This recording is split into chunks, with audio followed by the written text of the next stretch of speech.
illallah wa asyhadu anna Muhammadan rasulullah. Bantu. Pertama, kita bersyukur oleh Allah diciptakan menjadi seorang ataupun umat khairu ummatin. Kuntum khairu ummatin. Satu bukti bahwasanya ketika Rasulullah sallallahu alaihi wasallam Mi'raj sampai langit ke-6 ketemu Nabi Musa. Nabi Musa setelah oleh Jibril diketuk pintunya, pintu langit ke-6 dibuka, ahlan wa sahlan, langsung nangis Nabi Musa. Karena apa? Nabi Musa kenapa nangis? Ya, saya ketemu seorang nabi yang umatnya yang masuk surga lebih banyak daripada umat saya. Jadi alhamdulillah umat yang paling banyak adalah Nabi kita dan Nabi Musa. Tapi yang masuk surga yang paling banyak adalah umatnya Nabi Muhammad SAW. Yang kedua yang kita pelajari pada kelas 6, pahala yang diberikan kepada kita yang khairu ummah ini 2 kali lipat pahalanya ahlul Injil wa ahlul Taurat. Sampai mereka protes pada Allah. Wa nahnu kunna aktsaru amalan. Hal dalam tukum min ajrikum syai'an? La, hada fadlu uti manasa. Kata Allah. Jadi kita ini khairu ummah. Khairu ummah.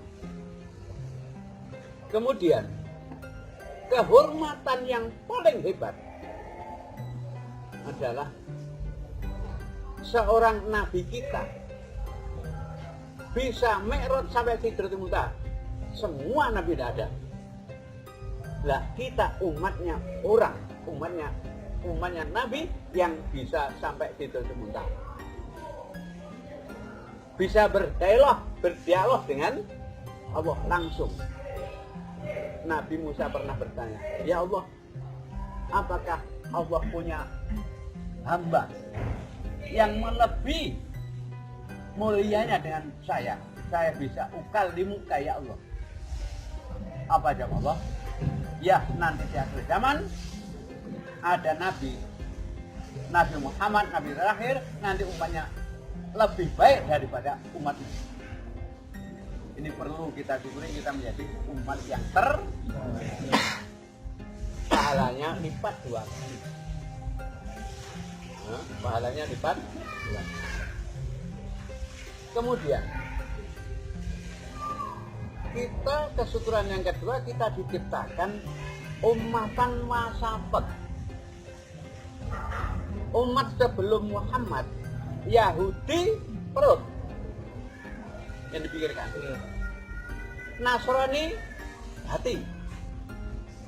Nah, ummatan wasatun, kita oleh Allah diberi hak untuk memelihara badan dan memelihara hati. Bisa bahagia dunia, bisa bahagia di akhirat. Linanalah sa'adata ini sa'adu dunia wa sa'adu akhirat. Subhanallah. Ini yang perlu kita syukuri. Kesyukuran yang ketiga, ya kita syukur saja. Ini bisa dijabarkan sendiri, gitu kan. Tadi ketika Rasulullah sampai di Sidratul Muntaha, yang kita amalkan itu sebenarnya dialog antara Rasul dengan Allah. Ketika Rasulullah di hadapan Allah, at-tahiyyatul mubarakatus shalawatut thayyibatu billah. Kata Rasul, karena kehormatan ini saya, ya Allah, kesyukuran, alhamdulillah saya bisa kehormatan at-tahiyyatul thayyibah. Allah melihat, assalamualaikum ayyuhan nabi wa rahmatullahi wabarakatuh. Ketika itu malaikat abrar wa syuhada wa sholihin kumpul semuanya mengatakan assalamu alaina wa ala ibadillahi sholihin. Ketika itu juga semua makhluk kumpul oleh Allah, kumpulkan asyhadu alla ilaha illallah wa asyhadu anna Muhammadan. merupakan kehormatan yang tidak ada duanya. Maka kita punya nabi yang terakhir tapi imam rusul. Nabi yang terakhir imam rusul. Ini dibuktikan ketika Rasulullah SAW sampai di Palestina, beliau sholat 2 rakaat yang makmum semuanya arwahul anbiya. Maka imam rusul di situ. Nah ini kita menjadi umat. Maka kesyukuran kita ini konsekuensinya uswah kepada Rasul. Nah uswah kita yang paling pokok adalah sholat. Karena sholat itu diturunkannya satu syariat yang tidak ada yang lain disyariatkan di langit. Setelah membaca tahiyat tadi baru disuruh sholat 50 waktu. Turun kepada Nabi Musa. Umatul latati dalika. Utlub anusan. Balik dipotong 10. Sampai situ oleh Nabi Musa dikatakan tidak kuat. Balik lagi 10. Ketika tinggal 5. Umatmu tidak kuat. Periode 2005 tidak kuat. 5 itu masih berat. Loh. Inna umataka la tatu dzalika masih 5. Balik wajah Allah. Apa kata Allah? Dia khamsun wa ya khamsun la ibadul qulun. 5 pahalanya 50. Yang dipotong itu hanya pekerjaannya, pahalanya tetap. Pahalanya tetap. Dia khamsun wa ya khamsun. 5 pahalanya 50. Kita kesyukuran kita uswah dan kesyukuran yang seterusnya adalah kita sekarang ini mendapat berkah dari keikhlasan pendiri pondok. Keikhlasan pendiri pondok dan pembantu-bantunya sekaligus termasuk mungkin nih kalau boleh dikatakan sombong saja saya termasuk pasti pembantunya, pembantu pimpinan pondok, pendiri pondok, bondo bau pikir lek perlu sak nyawane pisan. Keikhlasan beliau seperti itu bukan idealisme, bukan cita-cita, tapi perilaku. Jadi bondo bau pikir nyawan itu perilaku, bukan cerita, bukan cita-cita. Bondo diwakafkan, gitu. Bau tenaganya selalu sampai Pak Zar, kalau tidak salah kepada Ustaz Soiman. Belajar ditunggu ketika kelas 4. Apa kata Pak Zar kepada seorang santri? Kalau saya nanti tidak punya anak, kamu anak saya. Itu nunggu belajar. Termasuk saya, kelas 6 saya yang nunggu muadzab Pak Zar sendiri. Datang, kemudian serbannya taruh, tinggal pulang. Dengan serban itu sudah takut. Tidak berani keluar, kecuali kalau sudah listrik akan mati. Kadang-kadang kopiah, kadang-kadang buku. Itu kita ditunggu buku nih Pak Zat tuh sudah taat. Tidak seperti antum. Iya.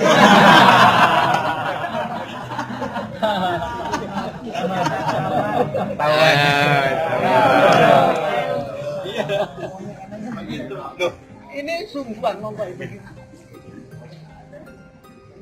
Jadi tenaganya begitu.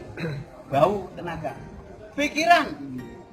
Setiap saat Pak Zar, Pak Sahal itu yang dipikirkan pondok. Sampai ketika itu saya jadi guru baru, ada Cina datang ini menamakan diri Zulkifli.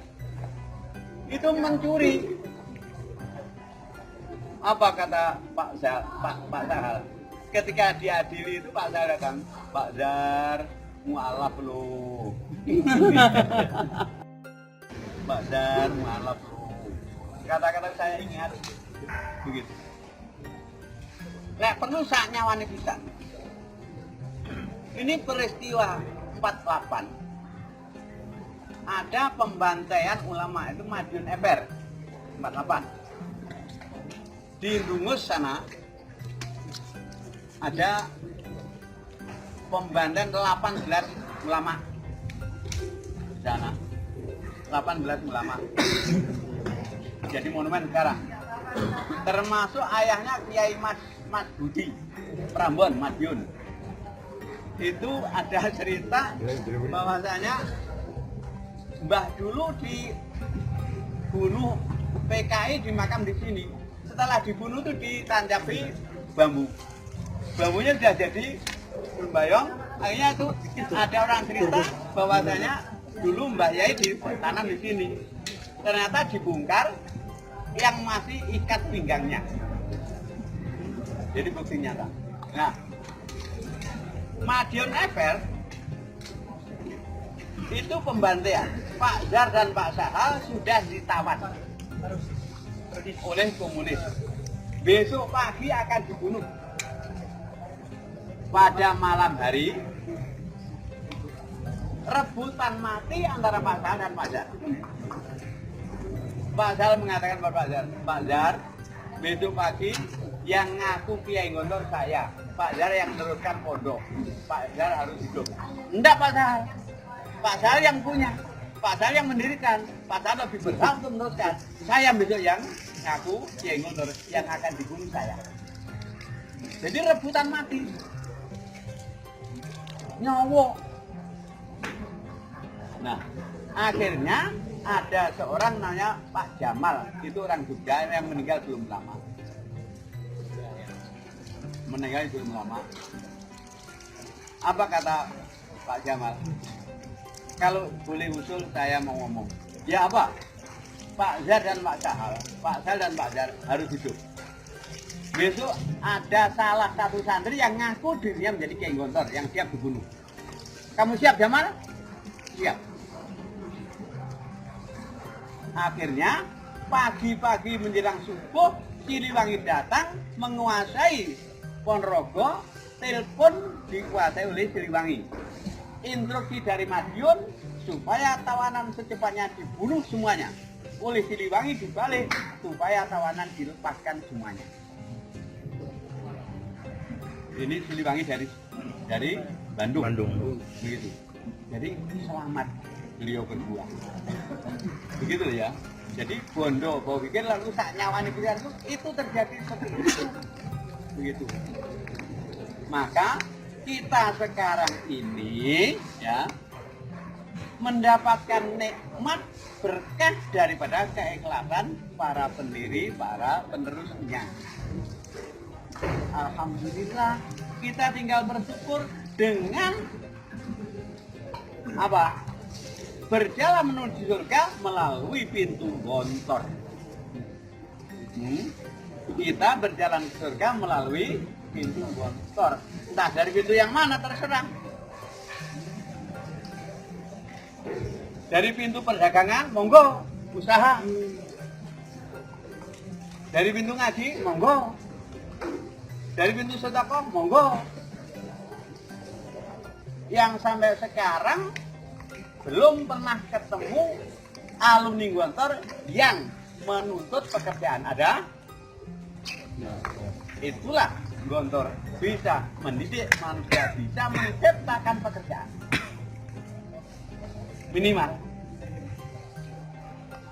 Jadi alumni Gontor tidak ada yang menuntut pekerjaan. Pak, saya nanti setelah dari sini jadi apa? Manusia. Bahkan ada yang bertanya, dan nanti setelah dari Pondok Gontor ini kemana kita pergi? Kata Pak Zar, ke toko Salim Nabhan, Surabaya. Itu toko terbesar, toko buku terbesar di Jawa Timur. Maka di sanalah kamu mencari ilmu. Di sana kamu mencari ilmu. Begitu. Jadi kita kesyukuran kita yang harus kita aplikasikan dengan perbuatan. Nilai pondok keikhlasan itu harus kita aplikasikan dengan perbuatan. Jangan sekedar ngomong, jangan sekedar ngomong. Kita harus bisa melaksanakan, mewarisi apa yang diwariskan dari pendiri, kemudian dari Pak Kiai. Mungkin Nek tinggal madak. Itu aja.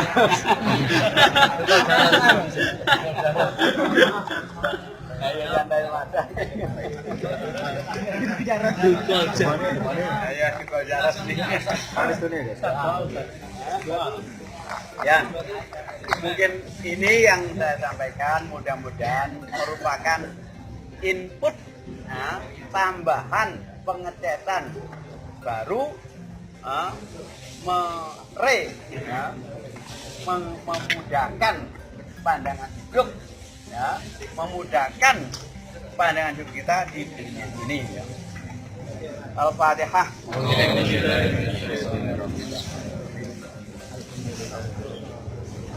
Ya.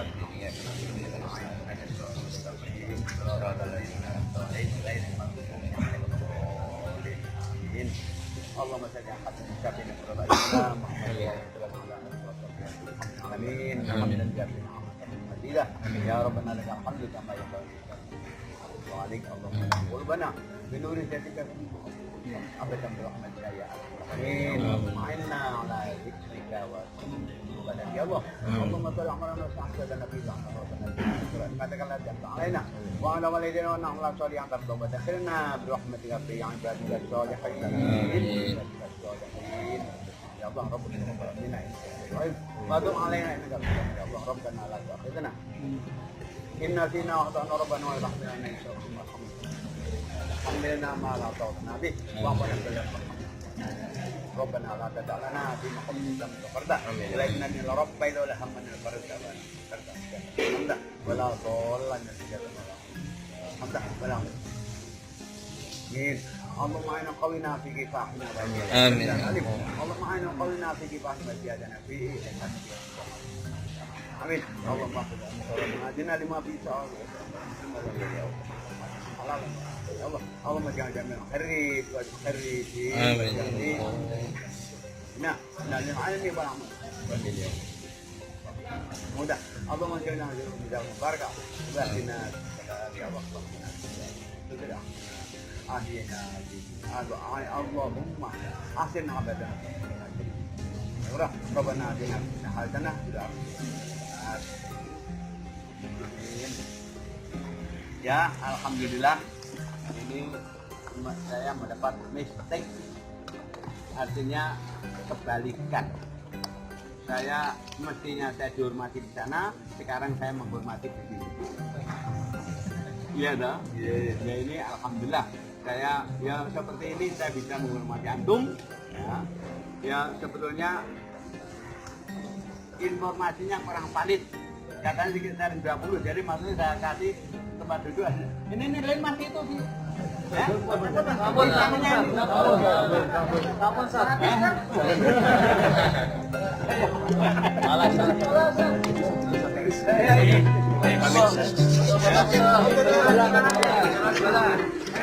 assalamualaikum warahmatullahi wabarakatuh.